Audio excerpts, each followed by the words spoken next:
Okay, तो आज का टॉपिक है आपका parallel plate capacitor with dielectric slab. अभी तक आपने ये पढ़ लिया है कि जब पैरेलल प्लेट कैपेसिटर था तो उसमें कैपेसिटेंस का फॉर्मूला आया था epsilon naught area upon D, A for area of plate, D for distance between plate. इस केस में अच्छा वो उस केस में क्या था कि प्लेट के बीच में वैक्यूम था। क्या था? वैक्यूम। ये जो केस है, इस केस में कैपेसिटर की प्लेट्स के बीच में एक डाइलेक्ट्रिक स्लैब आ गया है। कौन आ गया है? मान लीजिए कि ये आपकी कैपेसिटर प्लेट है, ठीक है। ये कैपेसिटर प्लेट है, मैंने मान लिया कि ये पॉजिटिवली चार्ज प्लेट इस तरफ है और इधर नेगेटिवली चार्ज प्लेट है, और हमने इसके बीच में एक डाइलेक्ट्रिक स्लैब लगा दिया है, और उस डाइलेक्ट्रिक स्लैब की जो थिकनेस है वो हमने थिकनेस मान ली है T। कितनी थिकनेस मानी है? T। तो पहले वैक्यूम था, और इस केस में हमने क्या कर दिया है, कैपेसिटर प्लेट के बीच में डाइलेक्ट्रिक स्लैब लगा दिया है, जो कि एक इंसुलेटर होता है, वो आपको बता चुके हैं। तो उसकी थिकनेस T मानी है, तो अगर उसको इंसर्ट कर देंगे तो कैपेसिटेंस का नया फॉर्मूला क्या बनेगा वो हम आज ड्राइव करेंगे।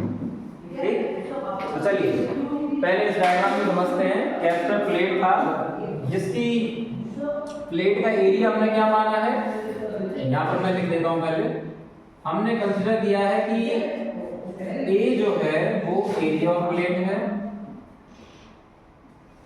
D जो है वो हमने मान लिया डिस्टेंस बिटवीन प्लेट है, डिस्टेंस बिटवीन प्लेट्स यानी कि टोटल डिस्टेंस यहां से लेकर यहां तक कितनी आएगी? D। ठीक, उसके बाद T हमने माना है थिकनेस ऑफ स्लैब, स्लैब की थिकनेस को माना है यहां से यहां तक। ठीक, अब तो आप बता सकते हैं कि वैक्यूम की स्पेस कितनी होती है। अगर टोटल गैप आपका डिस्टेंस D है, थिकनेस T है, तो जो बचा गैप वो कितना बचा? D माइनस T, यानी उसी गैप में वैक्यूम बचा हुआ, वैक्यूम का स्पेस है D माइनस T, और इंसुलेटर का गैप कितना आ गया है आपका? T। नेक्स्ट, इसके बाद आपको ये पता होना चाहिए डाइलेक्ट्रिक आया है तो आपको डाइलेक्ट्रिक कांस्टेंट के बारे में भी पता होना चाहिए। डाइलेक्ट्रिक कांस्टेंट के बारे में भी पता होना चाहिए, तो चलिए उसके बारे में बता देते हैं। तो जैसा कि आप जानते हैं कि डाइलेक्ट्रिक कांस्टेंट का दूसरा नाम क्या होता है? उन्होंने वर्ड दूसरा क्या है? डाइलेक्ट्रिक कांस्टेंट का दूसरा नाम था आपका रिलेटिव परमिटिविटी, एप्सिलॉन R। याद आया कुछ? तो डाइलेक्ट्रिक कांस्टेंट या रिलेटिव परमिटिविटी का आपने एक तो ये फॉर्मूला पढ़ा था एप्सिलॉन अपॉन एप्सिलॉन नॉट। याद आया कुछ?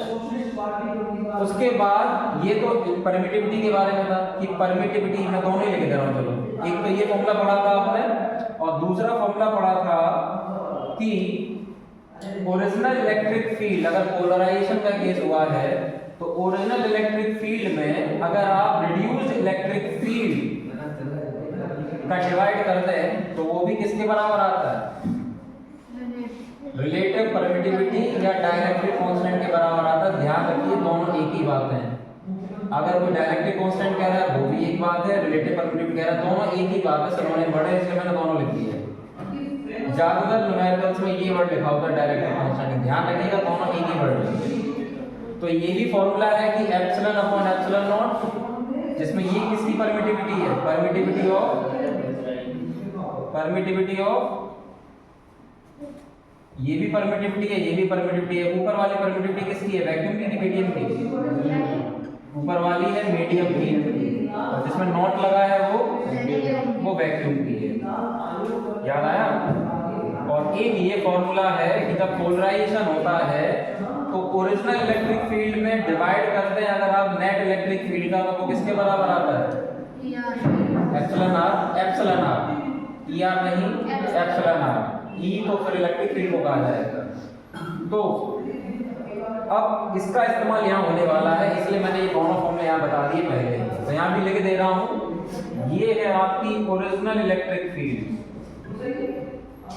ये है ओरिजिनल इलेक्ट्रिक फील्ड, और डिनोमिनेटर में आपकी नेट इलेक्ट्रिक फील्ड या रिड्यूस्ड इलेक्ट्रिक फील्ड की कितनी कम हो गई आपकी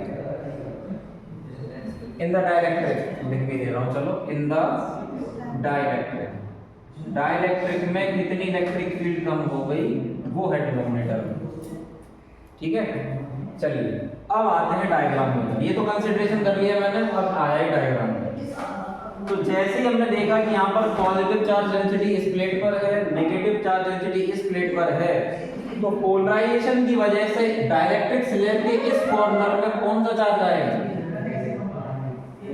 अगर इधर पॉजिटिव है तो पोलराइजेशन की वजह से यहाँ पर कौन सा चार्ज आएगा? नेगेटिव आएगा। तो यहाँ पर क्या हुआ, नेगेटिव चार्ज डेवलप होना स्टार्ट हो जाता है, नेगेटिव चार्ज डेवलप होना स्टार्ट हो जाता है, जिसको मैंने मान लिया है sigma p, surface charge density polarisation की सिग्मा पी। ठीक, वैसे ही नेगेटिव प्लेट की वजह से यहाँ पर क्या है, पॉजिटिव सिग्मा पी। अब मैं इक्वल अमाउंट में क्यों लिख रहा हूँ, क्योंकि जितना नेगेटिव चार्ज है उतना ही पॉजिटिव चार्ज होगा। करेक्ट बात है, यहाँ तक कोई तकलीफ? ये वही सरफेस चार्ज डेंसिटी है जिसका फॉर्मूला क्या था, चार्ज अपॉन एरिया। ये वही है, अलग नहीं है, वही है। अब हुआ क्या, जरा देखिए गौर से। आपको नहीं लग रहा कि पॉजिटिव से नेगेटिव प्लेट की तरफ इलेक्ट्रिक फील्ड थी, वो थी आपकी ओरिजिनल इलेक्ट्रिक फील्ड। क्या थी? ये वाली, ये ओरिजिनल इलेक्ट्रिक फील्ड थी। ये जब मैंने इलेक्ट्रिक फील्ड अप्लाई कर दी तो क्या हुआ, अपोजिट डायरेक्शन में पोलराइजेशन हो गया इसमें डाइलेक्ट्रिक में, और उसकी डायरेक्शन इसके अपोजिट आ रही है, सेम आ रही है, अपोजिट आ रही है। कैसे? क्योंकि पॉजिटिव चार्ज इधर हो गया, नेगेटिव इधर हो गया, तो अब पोलराइजेशन वाली जो इलेक्ट्रिक फील्ड है वो डायरेक्शन कहाँ आएगी, इस तरफ आएगी। अब इसका सिंबल मैं क्या ले लूँ, ईपी ले लेते, मान के चलिए इसका ले लेते ईपी, पी फॉर पोलराइजेशन ले लिया हमने। और अगर वो वैक्यूम के लिए है तो ई नॉट मान लेते हैं उसका। ठीक है, ये मान लीजिए ओरिजिनल इलेक्ट्रिक फील्ड थी आपकी ई नॉट, वैक्यूम के केस वाली, जब डाइलेक्ट्रिक नहीं था उस केस में बता रहे हैं। नेक्स्ट, अब एक बात बताइए कि आपकी अप्लाइड इलेक्ट्रिक फील्ड ओरिजिनल कौन सी थी, ई नॉट, जिसकी वजह से अपोजिट डायरेक्शन में कौन सी आ गई, ईपी। तो मुझे एक बात बताइए, अपोजिट डायरेक्शन की वजह से नेट इलेक्ट्रिक फील्ड को आप जोड़ेंगे कि घटाएंगे? घटाएंगे, यानी डिनोमिनेटर में जो आंसर आएगा वो घटने वाला आएगा। एक एग्जांपल मान लीजिए कि 100 न्यूटन पर कूलम इधर है, मान लिया, और अपोजिट डायरेक्शन में कितना आया, 70। एग्जैक्ट तो आएगा, कंडक्टिंग स्लैब होता तो एग्जैक्ट आ जाता। ये तो इंसुलेटर है भाई, डाइलेक्ट्रिक मतलब इंसुलेटर, तो इसकी वजह से क्या होगा, टोटल 100% पोलराइजेशन नहीं आता। तो मान लिया मैंने कि 100 न्यूटन पर कूलम इलेक्ट्रिक फील्ड थी, तो अपोजिट डायरेक्शन में कितनी लगी, 70 बची कितनी। तो इसका मतलब ये है कि इसमें जो ई नेट बचेगा, ई नेट यानी नेट इलेक्ट्रिक फील्ड जो इनसाइड द डाइलेक्ट्रिक बची वो क्या हो जाएगी, 30 का 100 माइनस 70। अब ये तो 30 बता दी, अब जरा इस डायग्राम के हिसाब से बताएंगे क्या है net electric field inside the dielectric, E not minus EP. तो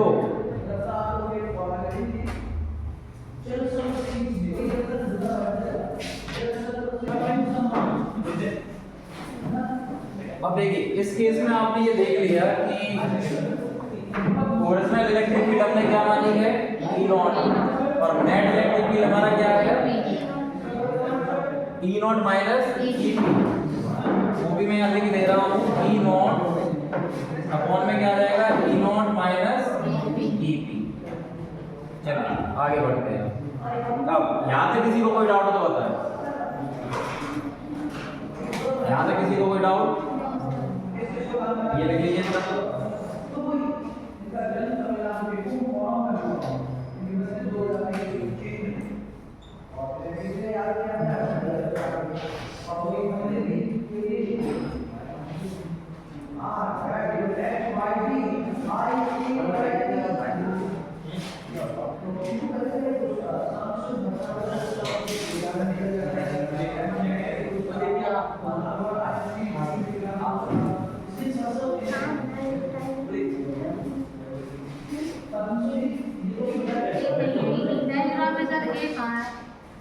ये एरिया ऑफ प्लेट ये है, यहाँ से यहाँ तक ये एरिया ऑफ प्लेट है, इसका डिस्टेंस बिटवीन प्लेट है ये, एरिया ऑफ प्लेट है ये,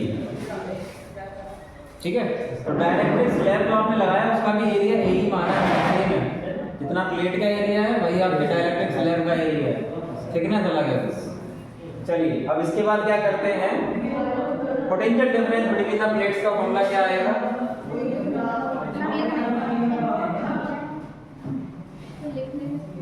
चलो दोबारा टाइम दे देंगे।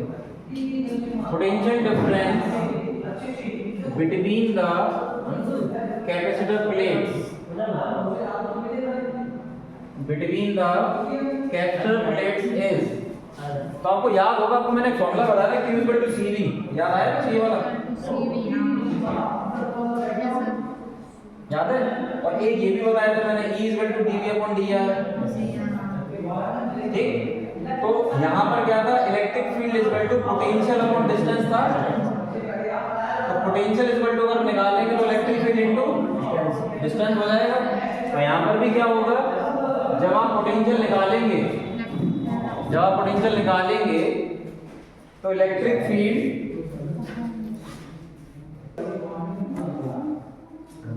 ओके, तो इस फॉर्मूले के अकॉर्डिंग पोटेंशियल डिफरेंस क्या आएगा, जब इलेक्ट्रिक फील्ड में डिस्टेंस का इनटू करंट। तो आपको नहीं लग रहा है यहाँ पर दो इलेक्ट्रिक फील्ड है, ये स्केलर क्वांटिटी वेक्टर है, स्केलर पोटेंशियल कैसी होती है, स्केलर क्वांटिटी होती है। तो मैं क्या करूंगा, यहाँ पर दोनों इलेक्ट्रिक फील्ड को ऐड करने वाला हूँ, कौन को, एक वैक्यूम का केस और एक ड्यू टू स्लैब। मैं लिख दे रहा हूँ यहाँ पर इलेक्ट्रिक फील्ड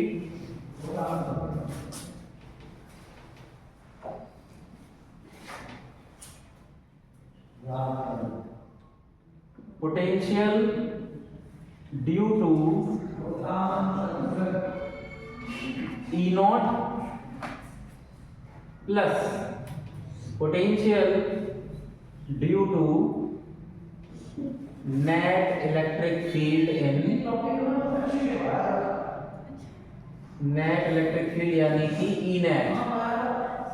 हमने क्या किया, दोनों पोटेंशियल को ऐड करना पड़ेगा मुझे, टोटल पोटेंशियल निकालने के लिए मुझे वैक्यूम प्लस डाइलेक्ट्रिक स्लैब दोनों को मुझे ऐड करना पड़ेगा। अब बताइए पोटेंशियल के लिए फॉर्मूला क्या था आपका, इलेक्ट्रिक फील्ड इनटू डिस्टेंस। चलिए पहले वैक्यूम का बताते हैं, जब वैक्यूम की इलेक्ट्रिक फील्ड है तो यहां पर क्या लिखेंगे आप, E0, ये लिखेंगे।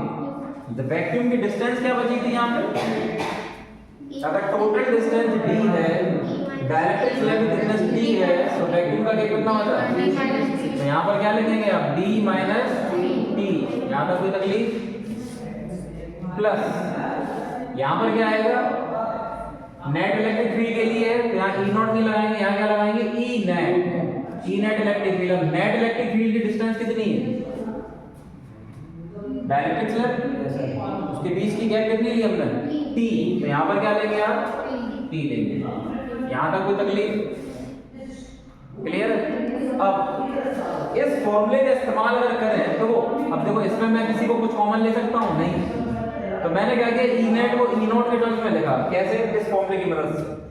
एप्सिलॉन r इक्वल टू क्या होता है, E0 अपॉन E नेट, तो E नेट बराबर क्या है, अगर epsilon r equal to E0 upon E net होता है तो E नेट जब निकालेंगे तो अपॉन कहां आएगा, इधर, और ये कहां जाएगा, E नेट इक्वल टू क्या आएगा, यहां लिख दे रहा हूं, E0 E net equal to आ जाएगा E0 अपॉन एप्सिलॉन r, यही आएगा। क्रॉस मल्टीप्लाई करने के बाद यहां मैं लिख दे रहा हूं, सिंस ये ऐसे आया क्योंकि यहां पर एप्सिलॉन r इक्वल टू क्या होता है, E0 अपॉन में E नेट। जब आप क्रॉस मल्टीप्लाई करेंगे तब E नेट अपने आप निकल कर आएगा, क्या, E नेट इक्वल टू आ जाएगा वैक्यूम की इलेक्ट्रिक फील्ड और अपॉन में एप्सिलॉन r। कोई तकलीफ, चलिए वैल्यू पुट करते हैं, क्या आता है, E - t यहां पर पहले से ही है, E नेट की जगह मैंने रखा E0 अपॉन में एप्सिलॉन r, डायरेक्ट कांस्टेंट, और यहां पर क्या चल रहा है आपका, t, कुछ कॉमन आ रहा है क्या, मैंने वो बाहर कॉमन किया तो बचा क्या, d minus T, d minus T, और यहाँ क्या बचेगा प्लस टी अपॉन के एप्सिलॉन आर, मतलब डायरेक्ट कांस्टेंट का के भी सिंबल होता है इसलिए, बट मैंने यही लिया एप्सिलॉन आर। ठीक, यहाँ तक मुझे क्लियर है। अब जरा ये फॉर्मूला देखें q equal to c v, और ये यहाँ पर आपने जो b equal to e naught into a b minus के टी प्लस जो लिखा है, और पैरेलल प्लेट कैपेसिटर का भी फॉर्मूला आप जानते हैं epsilon naught area upon D, यही तो था। इसमें a क्या था, एरिया बिटवीन प्लेट्स, और d क्या था, डिस्टेंस बिटवीन प्लेट्स। तो हमने क्या किया इस केस में वैक्यूम हटा के, यानी वैक्यूम को रिप्लेस करके क्या किया, डायरेक्ट स्लैब को इंसर्ट कर दिया। क्लियर है बात। अब इसके बाद क्या है कि जब आप ये वाला फॉर्मूला लगाएंगे, इसमें आपने सुना होगा इलेक्ट्रिक फील्ड का formula sigma upon epsilon naught, याद आया। Electric field equal to sigma upon epsilon naught. वैसे तो एक प्लेट के लिए आया था आपका sigma upon 2 epsilon naught, but दो प्लेट के बीच में क्या आया था, सिग्मा अपॉन एप्सिलॉन नॉट। मैंने क्या किया, वो फॉर्मूला जब यहाँ पर पुट किया तो यहाँ क्या आ जाएगा, सिग्मा अपॉन एप्सिलॉन नॉट। क्यों, क्योंकि यहाँ पर इलेक्ट्रिक फील्ड का फॉर्मूला ये हमने पढ़ा है, और सिग्मा का भी फॉर्मूला हमने पढ़ा क्या होता है, चार्ज अपॉन में एरिया, सरफेस चार्ज डेंसिटी का फॉर्मूला वही। तो मैंने क्या किया, उसको भी यहाँ पर यूज किया, d minus t plus epsilon r. अब सिग्मा की जब वैल्यू यहाँ रखेंगे तो क्या आएगा, charge upon area epsilon naught, और यहाँ बचेगा ब्रैकेट में d minus t plus t upon epsilon r. यहाँ तक कोई तकलीफ, क्लियर है। अब आ जाइए इधर, q equal to c v formula का नाम तो charge equal to capacitance into potential. तो अगर मुझे c निकालना हो तो क्या करना पड़ता है, charge upon potential. q equal to c v में अगर मुझे c निकालना हो, ये डिवाइड में जाएगा, यानी potential equal to charge upon potential करना पड़ेगा। इसका मतलब ये है कि इस फॉर्मूले को मुझे ऐसे रीअरेंज करना है कि चार्ज अपॉन पोटेंशियल हो जाए, तो मेरा फॉर्मूला आ जाएगा कैपेसिटेंस का। ठीक, चार्ज अपॉन पोटेंशियल करना है, चार्ज को न्यूमरेटर में, पोटेंशियल को डिनोमिनेटर में करते हैं, और बाकी सबको इस तरह भेजते हैं। चलिए करना स्टार्ट करिए। तो मैंने किया चार्ज अपॉन पोटेंशियल एक तरफ, ये एप्सिलॉन एरिया जो है वो कहाँ जाएगा, न्यूमरेटर में, मैंने न्यूमरेटर में कर दिया। और ये जो आपका दिख रहा है ये कहाँ है आपका, इनटू में है ना, क्योंकि q अपॉन v निकाला आपने, ये इसके इनटू में ही तो है, ये कहाँ जाएगा, अपॉन में जाएगा। तो मैंने इसके अपॉन में कर दिया d minus t plus t upon epsilon r. ये जो फॉर्मूला आ गया है यही आपके कैपेसिटेंस का फॉर्मूला c।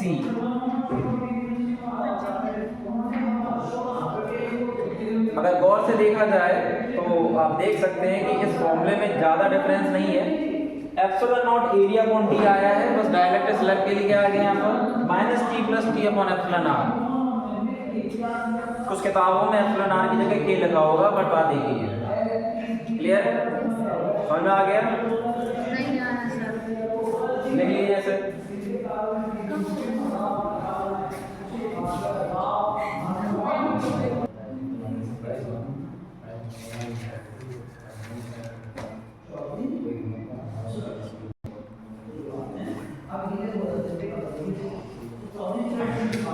तो ये आ गया आपका कैपेसिटेंस का फॉर्मूला फॉर डाइलेक्ट्रिक स्लैब। एक बार फिर से मैं रिपीट कर दे रहा हूँ।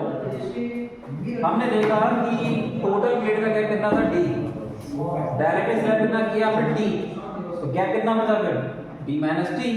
तो ये परमिटिविटी के फॉर्मूले थे आपके डाइलेक्ट्रिक कांस्टेंट का। हमने देखा एक तो ये फॉर्मूला होता है permittivity of medium upon vacuum, और एक ये था आपका ओरिजिनल इलेक्ट्रिक फील्ड जो थी upon net electric field inside dielectric जो आती है पोलराइजेशन के केस में। उसके बाद हमने क्या किया, हमने देखा कि हमें टोटल पोटेंशियल निकालना है, तो मैंने वैक्यूम का केस पोटेंशियल प्लस अलग निकाला, प्लस नेट इलेक्ट्रिक फील्ड का डायरेक्ट्रिक अलग निकाला। हमने फॉर्मूला कौन सा इस्तेमाल किया यहाँ पर, इलेक्ट्रिक फील्ड और पोटेंशियल का जो रिलेशन होता है हमने वो इस्तेमाल किया। पोटेंशियल इक्वल टू क्या होता है, इलेक्ट्रिक फील्ड इनटू डिस्टेंस, तो हमने वही इस्तेमाल किया।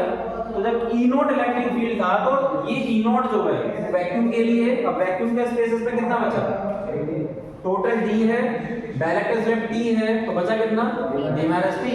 इसलिए मैंने वैक्यूम की इलेक्ट्रिक फील्ड इनटू डिस्टेंस क्या रखी, D minus t, plus net electric field किसकी वजह से था, आपका डायलेक्ट्रिक के लिए, तो डायलेक्ट्रिक की थिकनेस कितनी है, हमने टी ली है, इसीलिए ई नेट में किसका इनटू किया हमने, टी। उसके बाद हमने उसी ई नेट का फॉर्मूला इस्तेमाल किया डायलेक्ट्रिक के रिलेशन में। हम जानते हैं कि जब ई नॉट अपॉन ई नेट होता है तो क्रॉस मल्टीप्लाई के बाद ई नेट इक्वल टू क्या है, ई नॉट अपॉन एप्सिलॉन आर। हमने उसको उठा के यहाँ पटक दिया, कॉमन आउट किया, तो कॉमन आउट करने के बाद ई नॉट बाहर, ब्रैकेट में क्या बचा, d minus t plus t upon epsilon r. उसके बाद हम इलेक्ट्रिक फील्ड का ये फॉर्मूला जानते हैं, बिटवीन कैपिटल प्लेट क्या था आपका, sigma upon epsilon not. Vacuum वाला बता रहा हूँ, वैक्यूम के केस का सिग्मा अपॉन एप्सिलॉन नॉट था। ये गॉस थ्योरम से फॉर्मूला आया था आपका, याद हो आपको, गॉस थ्योरम में एक प्लेट के लिए क्या था, सिग्मा अपॉन 2 एप्सिलॉन नॉट, लेकिन बिटवीन द कैपिटल प्लेट आपका फॉर्मूला आता था सिग्मा अपॉन एप्सिलॉन नॉट, ये हम डिस्कस कर चुके हैं। उसके बाद हमने सरफेस चार्ज डेंसिटी का फॉर्मूला लगाया, चार्ज अपॉन एरिया। इस वैल्यू को उठाकर मैंने यहाँ पर पुट किया और ये फॉर्मूला बन गया। उसके बाद हम जानते हैं कि Q इक्वल टू C भी फॉर्मूला होता है, तो हमने क्या देखा, capacitance equal to charge upon potential कर लूं तो मेरा कैपेसिटेंस का फॉर्मूला आ जाएगा। तो मैंने क्या किया, चार्ज अपॉन पोटेंशियल किया, इस फॉर्मूले को रीअरेंज किया, तो एप्सिलॉन एरिया आएगा न्यूमरेटर में, आ गया, इनटू का ये ब्रैकेट में आ जाएगा, अपॉन में आ गया। तो ये है आपका कैपेसिटेंस C का फॉर्मूला फॉर डायलेक्ट्रिक स्लैब, जो आया है epsilon naught area upon d minus t plus t upon epsilon r. इसमें एप्सिलॉन नॉट कौन है, permittivity of vacuum, area A between the plate, area जो है आपका प्लेट का एरिया है, डी डिस्टेंस बिटवीन प्लेट, और t thickness of slab dielectric slab, और epsilon r dielectric constant. Clear, लिख लीजिए।